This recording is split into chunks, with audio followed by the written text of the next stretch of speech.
अगर तुम यह चाहते हो कि तुम्हारा शरीर स्वस्थ हो तो केवल सोचने से कुछ नहीं होगा। तुम्हें रोज व्यायाम करना होगा, सही भोजन करना होगा, आलस्य छोड़ना होगा। यही अनुशासन है।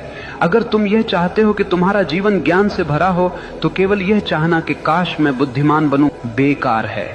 तुम्हें किताबें पढ़नी होंगी, ध्यान करना होगा, अपने भीतर प्रश्नों को गहराई से देखना होगा। यही अनुशासन है।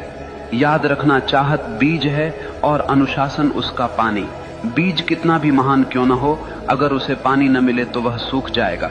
ठीक वैसे ही तुम्हारी चाहतें बिना अनुशासन के मर जाती हैं। आज दुनिया में लाखों लोग सपने देखते हैं, लेकिन केवल वही लोग सफल होते हैं जिनके पास अनुशासन है, क्योंकि सपनों को हकीकत तक पहुंचाने का काम केवल अनुशासन ही करता है। और अनुशासन कोई कैद नहीं है, अनुशासन तो आजादी है।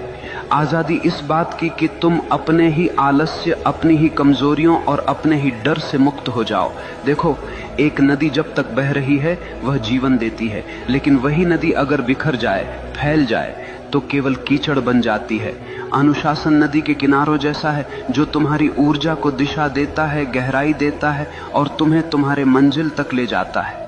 इसलिए अगर तुम सच में वही बनना चाहते हो जो तुम चाहते हो तो केवल चाहने से कुछ नहीं होगा।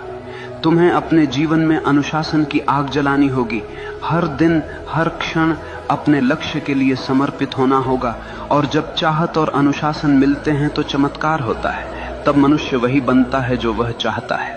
मनुष्य वही बनता है जो वह गहराई से चाहता है। लेकिन याद रखना, यह जीवन कोई खेल नहीं है, यह तुम्हारी चेतना की यात्रा है। अगर तुम अपने भीतर नीच विचार रखोगे तो तुम जीवन को नरक बना लोगे, और अगर तुम अपने भीतर ऊंचे विचार, गहरी चाहत और अनुशासन रखोगे तो यही जीवन तुम्हें स्वर्ग बना देगा। सवाल ये नहीं है कि दुनिया तुम्हारे खिलाफ है या साथ में है, सवाल यह है कि तुम अपने साथ हो या नहीं।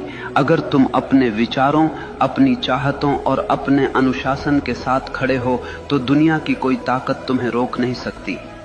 याद रखना, भाग्य बाहर से नहीं आता, भाग्य तुम्हारे भीतर से जन्म लेता है। जैसे तुम सोचते हो, जैसे तुम चाहते हो, जैसे तुम जीते हो, वही तुम्हारा भविष्य बनता है। तो उठो, अपने डर को छोड़ो, अपने संदेह को जलाओ, अपनी चाहत को इतना गहरा बना लो कि वह तुम्हारी हर सांस में समा जाए, और फिर देखना पूरा ब्रह्मांड तुम्हारे रास्ते को साफ करने लगेगा।